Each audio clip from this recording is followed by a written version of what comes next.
আসসালামু আলাইকুম ওয়া রাহমাতুল্লাহি ওয়া বারাকাতুহু। বার কাউন্সিল এক্সাম ডক্টরের পক্ষ থেকে আপনাদেরকে অসংখ্য ধন্যবাদ আবারও জানাচ্ছি। দ্বিতীয় সেশনে যেহেতু আমি সময় দিয়ে রেখেছিলাম 6:30টার সময় জয়েন করব। দি পেনাল কোড 1860 থেকে আমি আঘাত সম্পর্কিত বিষয় আলোচনা করব। আঘাত সম্পর্কিত বিষয় অফ হার্ট বলা হচ্ছে যে আঘাত সম্পর্কিত বিষয় পেনাল কোডে আলোচনা করা হয়েছে 319 থেকে 338-এর ক ধারা পর্যন্ত। তো খুব শর্টে যদি বলা হয় যে 319 মানে 319 hurt whoever causes bodily pain disease or infirmity to any person is said to cause hurt. তো bodily pain disease or infirmity, যদি কোনো ব্যক্তি অন্য কোনো ব্যক্তির দৈহিক যন্ত্রণা ব্যাধি বা বৈকল্য ঘটায়, এই তিনটি জিনিস দৈহিক যন্ত্রণা ব্যাধি বা বৈকল্য ঘটায়, তাহলে ওই ব্যক্তি আঘাত দিয়েছে বলে গণ্য হবে। তাহলে এখানে কয়টি বিষয় 319-এ বলা হচ্ছে? যদি কোনো ব্যক্তি অন্য কোনো ব্যক্তির বডিলি পেইন ডিজিজ অর ইনফার্মিটি, অন্য কোনো ব্যক্তির দৈহিক যন্ত্রণা ব্যাধি বা বৈকল্য ঘটায়, তাহলে ওই ব্যক্তি আঘাত দিয়েছে বলে গণ্য হবে। তিনটি বিষয় আঘাত হতে হলে মনে রাখবেন। 320 গ্রিভিয়াস হার্ট, 320। 320 গ্রিভিয়াস হার্ট, গুরুতর আঘাত। The following kinds of heart only are designated as grievous. শুধু নিম্নে বর্ণিত শ্রেণীসমূহের আঘাতই গুরুতর আঘাত বলে পরিগণিত হবে। আমি ইংলিশটাও পড়ছি, অনেকে ইংলিশ ভার্সনের স্টুডেন্ট এখানে থাকতে পারে, এই কারণে। The following kinds of heart only are designated as grievous. তাহলে 320-এ আমরা গ্রিভিয়াস হার্ট কয় ধরনের আছে? 8 ধরনের যদি হয়ে থাকে, বর্ণিত 8 শ্রেণীর ভিতরে যদি পড়ে থাকে, তাহলে সেটি গ্রিভিয়াস হার্ট হবে। তাহলে এই 8 শ্রেণীগুলো আমাদেরকে জানতে হবে, খুবই ঠোঁটস্থ ভাবে জানতে হবে এবং মনে রাখতে হবে। এটা খুবই কনফিউশন হয় যে এটা কি গ্রিভিয়াস হার্ট নাকি গ্রিভিয়াস হার্ট না। সম্মানিত শিক্ষানবিশ আইনজীবী ভাই বোনেরা, বার কাউন্সিল এক্সাম ডক্টরের সঙ্গে থাকবেন এবং গাইড অনুসারে চলার চেষ্টা করবেন, ইনশাআল্লাহ সফল হবেন। আমি যে ধারাগুলো ইম্পর্টেন্ট পরীক্ষাতে আসে, বিভিন্ন পরীক্ষাতে এসেছে, সেই বিষয়গুলো নিয়েই আমি আলোচনা করি আপনাদের সামনে। আর বিশেষ যদি কোনো বিষয় থাকে অবশ্যই ইনবক্সে লিখবেন। ফার্স্টলি ইমাস্কুলেশন, প্রথমত বলা হচ্ছে পুরুষত্ব হানি ঘটানো। যদি পুরুষত্ব হানি ঘটে থাকে, এটা হবে গুরুতর আঘাত। Secondly permanent privation of sight of either eye, আপনার স্থায়ীভাবে যে কোনো চোখের দৃষ্টিশক্তি যদি নষ্ট হয়ে থাকে, permanent privation of sight of either eye, যে কোনো চোখের যদি দৃষ্টিশক্তি হানি হয়ে থাকে, নষ্ট হয়ে থাকে, দ্বিতীয়ত সেটা হবে আপনার গুরুতর আঘাত। থার্ডলি বলা হচ্ছে যে permanent privation of the hearing of either eye, দুইটা কানের যে কোনো কানের যদি আপনি শ্রবণ শক্তি যদি হারিয়ে ফেলেন, নষ্ট হয়ে থাকে, সেক্ষেত্রে সেটি হবে আপনার গুরুতর আঘাত। থার্ডলি আপনি যেটা জানলেন যে স্থায়ীভাবে যে কোনো কানের যদি শ্রবণ শক্তি নষ্ট হয়ে থাকে, দুইটা কানের অথবা দুইটা চোখের, দ্বিতীয়ত যেটা বলা হয়েছে, তাহলে সেটা গুরুতর আঘাত হবে। আর ফোর্থলি বলা হচ্ছে যে কোনো অঙ্গ বা গ্রন্থির শক্তিসমূহ ধ্বংস করা বা যে কোনো অঙ্গ বা গ্রন্থি অনিষ্ট সাধন করা। ফোর্থলি বলা হচ্ছে যে কোনো অঙ্গ বা গ্রন্থি শক্তির privation of any member of joint, যে কোনো অঙ্গ বা গ্রন্থি অনিষ্ট সাধন যদি হয়ে থাকে, চতুর্থত সেটি আপনার গুরুতর আঘাত হবে, যে কোনো অঙ্গ বা গ্রন্থির। ফিফথলি বলা হচ্ছে যে কোনো অঙ্গ বা গ্রন্থি শক্তি সমূহের ধ্বংস করা বা স্থায়ীভাবে ক্ষতি সাধন করা। তাহলে আপনার চতুর্থত বলা হলো আপনার অঙ্গ বা গ্রন্থির অনিষ্ট সাধন করা, আর এখানে পঞ্চমত বলা হচ্ছে যে কোনো অঙ্গ বা গ্রন্থির ধ্বংস করা বা স্থায়ীভাবে ক্ষতি সাধন করা। Privation, destruction of permanent impairing of the powers of any member of joint, মনে রাখবেন। সেভেন্থ বলা হচ্ছে যে মস্তক বা মুখমণ্ডলের স্থায়ীভাবে বিকৃতি করা। মস্তক বা মুখমণ্ডলের স্থায়ীভাবে বিকৃতি করা। এ আর আতিকুল ইসলাম, ধন্যবাদ জয়েন করার জন্য। আপনার সিক্সলি বলা হচ্ছে যে আপনার permanent disfiguration of the head of face, বলেছে মস্তক বা মুখমণ্ডলের স্থায়ীভাবে যদি বিকৃতি করা হয়ে থাকে সেটিও আপনার গুরুতর আঘাত বলে গণ্য হবে। এন্ড সেভেন্থলি বলা হচ্ছে যে ফ্র্যাকচার অফ ডিসলোকেশন অফ এ বোন অফ টুথ, বোন অর টুথ, কোন অস্থি বা দন্ত ভগ্ন বা গ্রন্থিচ্যুত করা যদি হয়ে থাকে সেটা আপনার সেভেন্থে বলা হয়েছে। এবং আপনার অষ্টমে বলা হচ্ছে যে খুবই ইম্পর্টেন্ট অষ্টমটা, যে আঘাত জীবন বিপন্ন করে বা আঘাতপ্রাপ্ত ব্যক্তিকে 20 দিন পর্যন্ত প্রচন্ড দৈহিক যন্ত্রণা দান করে বা তাকে তার সাধারণ কাজকর্ম করতে অসমর্থ করে। কি হলো তাহলে এটা? যে আঘাত জীবন বিপন্ন করে বা আঘাতপ্রাপ্ত ব্যক্তিকে 20 দিন পর্যন্ত প্রচন্ড দৈহিক যন্ত্রণা দান করে বা তাকে তার সাধারণ কাজকর্ম করতে অসমর্থ করে, সেটিও গুরুতর আঘাত হবে। তাহলে ইংলিশটা কি হচ্ছে? Any heart which endangers life or which causes the sufferer to be during the space of 20 days in severe bodily pain or unable to follow his ordinary pursuits. তাহলে এখানে 8 প্রকারের ভিতরে আমি যদি শর্টলি বলতে যাই তাহলে আমাদের এক স্যার, উনি খুবই ভালো, উনি আমাদের ক্লাসে শিখিয়েছিলেন যে এইভাবে মনে রাখতে হবে, পোচোকা মানে পুরুষত্বহীনতা করা, চোখের দৃষ্টিশক্তি কেড়ে নেওয়া বা নষ্ট হওয়া, কাতে কানের দৃষ্টিশক্তি নষ্ট হওয়া। তাহলে এইভাবে যদি মনে রাখা হয় তাহলে শর্টলি মনে থাকবে যে প্রথম তিনটা পোচোকা। তারপর বলা হচ্ছে যে অঙ্গ বা গ্রন্থির অনিষ্ট সাধন করা বা অঙ্গ বা, এটা হলো তৃতীয়, চতুর্থ। এবং পঞ্চমে বলা হচ্ছে যে অঙ্গ বা গ্রন্থি শক্তি সময়ের ধ্বংস করা বা স্থায়ীভাবে ক্ষতি সাধন করা, এটা হচ্ছে পঞ্চম।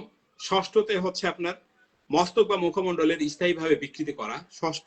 সপ্তমে দাঁত অথবা কোনো অস্থি যদি গ্রন্থিচ্যুত করা হয়ে থাকে, যদি দাঁত ভেঙে যায়, যদি কোনো হাড় ভেঙে যায়, তাহলে আপনার যদি গ্রন্থিচ্যুত করা হয় সেটা হচ্ছে আপনার সপ্তমে, এটা হচ্ছে আপনার স্থায়ীভাবে যদি গ্রন্থিচ্যুত করা হয় সেটা আপনার হচ্ছে গুরুতর আঘাত। আর যে আঘাত জীবন বিপন্ন করে, আঘাতপ্রাপ্ত ব্যক্তিকে 20 দিন পর্যন্ত প্রচন্ড দৈহিক যন্ত্রণা দান করে এবং সাধারণ কাজকর্ম করতে পারে না, সেটাও হচ্ছে আপনার গুরুতর আঘাত। তার মানে এখানে 8টা বিষয়টা আপনার সংক্ষেপে মনে রাখবেন, যে পুরুষত্বহীনতা করা, চোখের যে কোনো চোখের দৃষ্টিশক্তি হরণ করা, কানের আপনার শ্রবণ শক্তি হরণ করা, তারপর অঙ্গ বা গ্রন্থিচ্যুত করা, ক্ষতি সাধন করা বা অঙ্গ বা গ্রন্থির ধ্বংস করা স্থায়ীভাবে। এই গেল আপনার। এবারে উপর থেকে আপনি শুরু করবেন যে মস্তক বা মুখমণ্ডলের গ্রন্থিচ্যুত করা, আর কোন অস্থি বা দন্ত, মাথা থেকে আপনি দাঁতে চলে আসবেন, যে কোনো অস্থি বা দন্ত বা গ্রন্থিচ্যুত করা, ভগ্ন বা গ্রন্থিচ্যুত করা, যে আঘাত জীবন বিপন্ন করে বা আঘাতপ্রাপ্ত ব্যক্তিকে 20 দিন পর্যন্ত প্রচন্ড দৈহিক যন্ত্রণা দান করে বা তাকে তার সাধারণ কাজকর্ম করতে অসমর্থ করে। সম্মানিত শিক্ষানবী আইনজীবী ভাই বোনেরা, এই 8 শ্রেণীর আঘাতকে গুরুতর আঘাত বলা হয়। তো আমি খুব শর্টলি এবং মনে রাখার কৌশলগুলো শিখাই দিলাম যে কিভাবে মনে রাখতে হবে। এবারে আসি আমরা 321-এ আসি, ভলেন্টারিলি কজিং হার্ট, ইচ্ছাকৃতভাবে আঘাত দান করা। ইচ্ছাকৃতভাবে আঘাত দান করা এটা কি? যে ব্যক্তি কোনো কার্যের দ্বারা কোনো ব্যক্তিকে আঘাত করার অভিপ্রায়ে বা তার দ্বারা কোনো ব্যক্তিকে আঘাত করার সম্ভাবনা রয়েছে জেনে অনুরূপ কার্য করে এবং কোনো ব্যক্তিকে আঘাত দেয়, সে ব্যক্তি ইচ্ছাকৃতভাবে আঘাত দিয়েছে, মানে ইচ্ছাকৃতভাবে আঘাত দিয়েছে, জানে যে এটা আঘাত। তো ইচ্ছাকৃত আঘাতের শাস্তি কোথায়? মনে রাখবেন 321 বেজোর বেজোর, 321-এর শাস্তি হচ্ছে 323 ধারায়। এটা সহজ কৌশল মনে রাখবেন। 321-এর শাস্তি 323 ধারাতে বলা হচ্ছে কি, যদি কোনো ব্যক্তি 334-এ ব্যবস্থিত ক্ষেত্র ব্যতীত ইচ্ছাকৃত ভাবে আঘাত দান করে, তাহলে ওই ব্যক্তি যে কোনো বর্ণনা কারাদণ্ডে যার মেয়াদ 1 বছর পর্যন্ত হতে পারে, যার মেয়াদ 1 বছর পর্যন্ত হতে পারবে, অর্থদণ্ডে বা যার পরিমাণ 1000 পর্যন্ত হতে পারে, বা উভয় দণ্ডে দণ্ডিত হতে পারে। এটা কম শাস্তির পরিমাণ। তাহলে দেখেন আপনার যদি কোনো ব্যক্তি 334 ধারা আমি আলোচনা করব পরে, 334-এ আপনার বলা হচ্ছে প্ররোচনার মাধ্যমে যদি হয়ে থাকে, এটা আগে থেকে বলে দিলাম। 334-এ ব্যবস্থিত ক্ষেত্র ব্যতীত ইচ্ছাকৃত ভাবে আঘাত দান করে, তাহলে ওই ব্যক্তি যে কোনো বর্ণনার কারাদণ্ডে যার মেয়াদ 1 বছর পর্যন্ত হতে পারে, বা অর্থদণ্ডে বা যার পরিমাণ 1 বছর 1000 টাকা পর্যন্ত হতে পারে, বা উভয় দণ্ডে দণ্ডিত হতে পারে। এটা মনে রাখবেন। 321-এর শাস্তি হচ্ছে 323 ধারায়। এখন আসেন, ইচ্ছাকৃত ভাবে আঘাত দান করা হচ্ছে 321। 322-এ কি আছে? ইচ্ছাকৃত ভাবে গুরুতর আঘাত দান করা। 322-এ ইচ্ছাকৃত ভাবে আঘাত দান করা, ভলেন্টারিলি কজিং হার্ট। আর 322-এ হচ্ছে পানিশমেন্ট। 322-এ যেটা হচ্ছে ভলেন্টারিলি কজিং, ভলেন্টারি কজিং শুধু গ্রিভিয়াস হার্ট, গ্রিভিয়াস কথাটা এখানে অ্যাড হয়েছে। তাহলে গ্রিভিয়াস হার্ট হতে হলে কি হবে? যদি কোনো ব্যক্তি ইচ্ছাপূর্বক আঘাত করে, সে যে আঘাত করার ইচ্ছা করে বা সে আঘাত করার সম্ভাবনা রয়েছে বলে জানে, সে আঘাত করে, যদি গুরুতর আঘাত হয়। প্রথমটা কি ছিল? গুরুতর আঘাতের কথা বলা ছিল না, ব্যক্তিকে আঘাত করে। আর এখানে বলা হচ্ছে যে গুরুতর আঘাত হয়, যে আঘাত করে তা গুরুতর আঘাত যদি হয়, তবে ইচ্ছাকৃতভাবে গুরুতর আঘাত দান করে। এই 321 আর 322-এর ভিতরে পার্থক্য। একটা হচ্ছে যে ইচ্ছাকৃতভাবে আঘাত করার সম্ভাবনা রয়েছে, সেখানে আঘাত করে। আর এখানে বলা হচ্ছে যে ইচ্ছাকৃতভাবে গুরুতর আঘাত করে। তাহলে গুরুতর আঘাত কি শোনেন এখানে উদাহরণটা। স্থায়ীভাবে গয়ের মুখমণ্ডল বিকৃত করার উদ্দেশ্যে বা অনুরূপ বিকৃত করতে পারে বলে সে নিজে জেনে গকে একটি আঘাত দিল, যা গয়ের মুখমণ্ডল স্থায়ীভাবে বিকৃতি করে না। আঘাত এমন ভাবে করলো যা বিকৃতি করে না, কিন্তু ওই আঘাতের কারণে গ 20 দিন ধরে ভীষণ দৈহিক যন্ত্রণায় ভোগে। গ ইচ্ছাকৃত ভাবে গুরুতর আঘাত দান করেছে বলে পরিগণিত হবে। এটা কোথায় বলা আছে? 320-এর 8ম শ্রেণীতে আপনি দেখেছেন, আপনি দেখে থাকবেন বইটিতে, এবং শুনেছেন আমার এই লেকচারে ইতিমধ্যে, যে আঘাত জীবন বিপন্ন করে বা আঘাতপ্রাপ্ত ব্যক্তিকে 20 দিন পর্যন্ত প্রচন্ড দৈহিক যন্ত্রণা দান করে, বা তাকে তার সাধারণ কাজকর্ম করতে অসমর্থ করে। তাহলে এখানে অ্যান্সার পেয়ে গেছেন গুরুতর আঘাত কি। গুরুতর আঘাত হতে হলে ওই 8 শ্রেণীর ভিতরে পড়বে। 320-এর যে 8 শ্রেণী আছে, 322-এর এই গুরুতর আঘাত এখানে পড়বে। এখন 322-এর শাস্তি কোথায় আছে? প্রশ্ন হচ্ছে এটা, যে 322-এর শাস্তি কোথায় আছে? তাহলে এখানে 322-এর শাস্তি দেখেন আপনি, ইচ্ছাকৃতভাবে গুরুতর আঘাতের শাস্তি 322-এর শাস্তি 325 ধারায়। ইচ্ছাকৃতভাবে গুরুতর আঘাতের শাস্তি, যদি কোনো ব্যক্তি 335-এ বর্ণিত ক্ষেত্র ব্যতীত ইচ্ছাকৃতভাবে গুরুতর আঘাত প্রদান করে, তাহলে ওই ব্যক্তি যে কোনো বর্ণনার কারাদণ্ডে যার মেয়াদ 7 বছর পর্যন্ত হতে পারে, 7 বছর পর্যন্ত দণ্ডিত হবে, এবং এত ব্যতীত অর্থদণ্ডে দণ্ডিত হবে। এখানে কারাদণ্ড আছে, অর্থদণ্ড আছে। তাহলে 322-এর শাস্তি, গুরুতর আঘাতের শাস্তি হচ্ছে 325 ধারায়। আর 322-এর গুরুতর আঘাত কোনগুলো? 320 ধারায় যেগুলো আছে সেটা। এখন আসেন আপনার 324-এ বলা হচ্ছে ইচ্ছাকৃতভাবে বিপজ্জনক অস্ত্রের সাহায্যে বা বিপজ্জনক উপায়ে আঘাত দান করা, ইচ্ছাকৃতভাবে। 324-এর ইংলিশ কি? Voluntary causing hurt by dangerous weapons or means. Voluntarily causing hurt by dangerous weapons or means. কিন্তু গ্রিভিয়াস হার্ট কথা ওই যে 322-এ আছে, ওর 322-এর শাস্তি 325 ধারা। 324-টা বলা হচ্ছে যে আপনার ইচ্ছাকৃতভাবে বিপজ্জনক অস্ত্রের সাহায্যে বা বিপজ্জনক উপায়ে আঘাত দান করা। বিপজ্জনক অস্ত্রগুলো কোনগুলো? এটা আমলযোগ্য কিন্তু জামিনযোগ্য।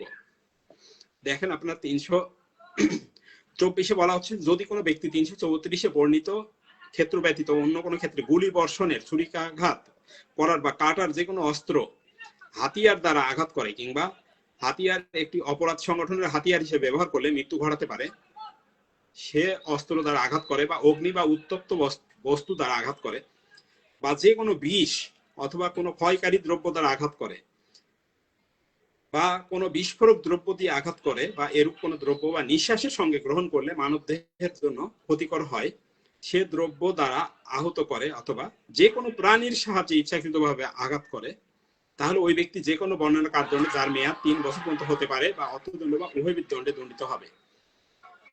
তাহলে এই বিষয়গুলো আপনারা জানলেন যে কোন জিনিসগুলো দ্বারা আঘাত করলে কি হবে। দেখেন এর ভিতরে বিস্ফোরক দ্রব্য আছে, বিষ আছে, প্রাণী আছে, গুলি বর্ষণের জন্য যে দ্রব্য সেটি আছে, ছুরিকাঘাত আছে, কাটার যন্ত্র আছে, হাতিয়ার আছে।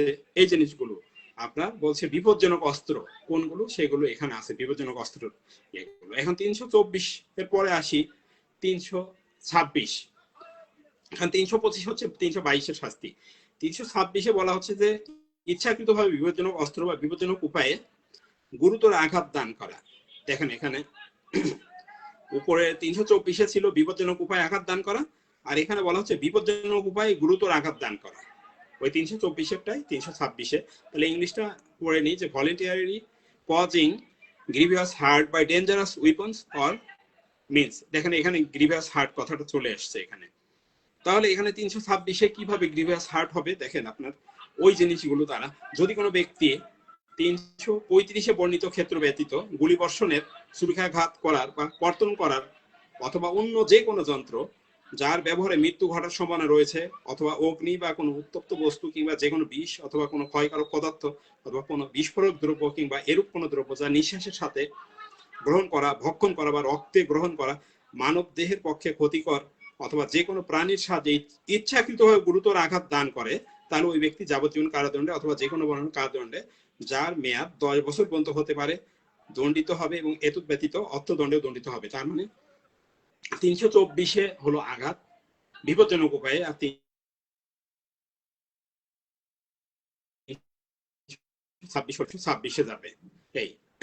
আর 326-এর কতে যেটি বলা হচ্ছে যে ইচ্ছাকৃতভাবে যদি দুটি চোখ উপড়ে ফেলা হয় বা কিংবা অ্যাসিড জাতীয় পদার্থ দ্বারা চোখ দুটির দৃষ্টিশক্তি, আপনারা গ্রিভিয়াস হার্ট যে দ্বিতীয় শ্রেণীতে যে একটি চোখ যদি দৃষ্টিশক্তি নষ্ট হয়, কিন্তু এখানে বলা হচ্ছে দুইটি চোখই যদি উপড়ে ফেলা হয় অ্যাসিড জাতীয় পদার্থ দ্বারা, যদি চোখ দুটি দৃষ্টি যদি নষ্ট করা হয়, মুখমণ্ডল বা মস্তক যদি অ্যাসিড দ্বারা যদি বিকৃত করা হয়, যদি কোনো ব্যক্তি 335-এ বর্ণিত ক্ষেত্র ব্যতীত ইচ্ছাকৃতভাবে নিম্নোক্তভাবে যদি হয়ে থাকে, যে 320-এর দ্বিতীয় অনুচ্ছেদ যেটা আমি বললাম যে অপরাধ যখন উভয় চক্ষুর ব্যাপারে হয় কিংবা উৎপাটন দ্বারা যে কোনো ধরনের অ্যাসিড জাতীয় পদার্থ দ্বারা হয়, কিংবা 320-এর ষষ্ঠ অনুচ্ছেদে এর উল্লেখিত অপরাধ যখন কোনো ধরনের অ্যাসিড জাতীয় পদার্থ দ্বারা যদি হয়ে থাকে, তাহলে আপনার ষষ্ঠ অনুচ্ছেদে কি বলা ছিল, মস্তক বা মুখমণ্ডলের স্থায়ীভাবে বিকৃতি, আর দ্বিতীয়তে বলা ছিল চোখের।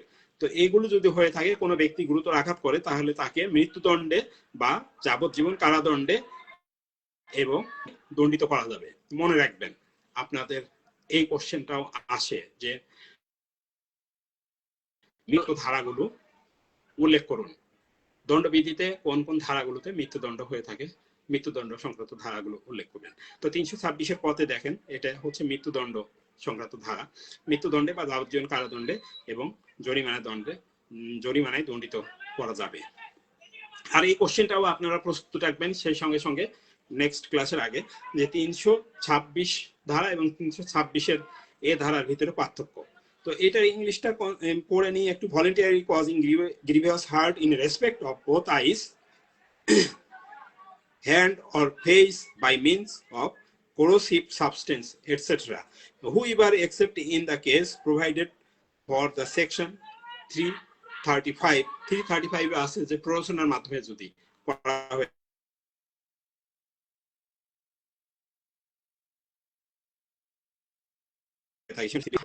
cause secondly of the section 320, secondly চোখের কাছে দুটি চোখের দৃষ্টিশক্তি যদি হয়, respect of the both the eyes either by gouging out of the same or by means of any corrosive substance। এবং বিতে বলা হচ্ছে 22 যেখানে শিখলে আমি দেখলাম মস্তক বা মুখমণ্ডলের বিকৃতি করা, সেই জায়গায় means of any corrosive substance shall be punished with death or imprisonment for life and shall also be liable to fine. Shall এখানে কথা বলা আছে যে অবশ্যই হবে। তো সম্মানিত শিক্ষানবিশ আইনজীবী ভাই বোনেরা, এই আঘাত সংক্রান্ত বিষয়টি 319 থেকে 326-এর ক পর্যন্ত আমি আলোচনা করলাম। এর ভিতরে যদি কারো কোনো কোশ্চেন থাকে, কোনো বোঝার যদি কোনো সমস্যা হয়ে থাকে, সে পর্যন্ত আপনারা ইনবক্সে লিখবেন এবং পরবর্তী ক্লাস আমি পরবর্তী ধারাগুলো থেকে আবার নিতে থাকবো। সেই সাথে আপনাদেরকে জানিয়ে রাখি, আমি দি কোড অফ সিভিল প্রসিডিউরের আজকে রাত 10টায় 17 আদেশ নিয়ে আলোচনা করব। ইনশাআল্লাহ আপনারা যুক্ত থাকার চেষ্টা করবেন। ধন্যবাদ।